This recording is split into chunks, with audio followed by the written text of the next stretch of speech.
సీత ఎత్తలు కాదు ఎత్తలు రావాలని చెప్తుంది.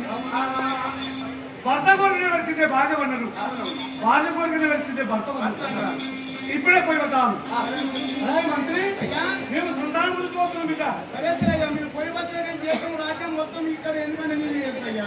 మరి నీ ఎందుకంటే సంతానం ఇప్పటికైనా అప్పటికైనా వాటిలో మన సంతానం ఉన్నారు, మగవారి మంది పుత్ర సంతానం ఉన్నారు. అసలు నీకుండే కదా అయ్యేది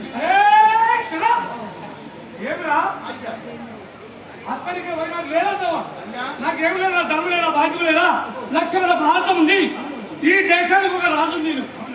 నాకు లేదంటావు? అయ్యా అన్నీ ఉన్నాయి, ధనం ఉన్నది, బాధ్యం ఉన్నది, శ్రీమంతం ఉన్నాయి. కానీ నీ ఎందుకంటే నీకు అమ్మ ఆదృష్టమా అన్న సంతానం ఉన్నాయి. మగవారి సంతానం ఎందుకంటే పుత్ర సంతానము నీకు లేదు కాబట్టి.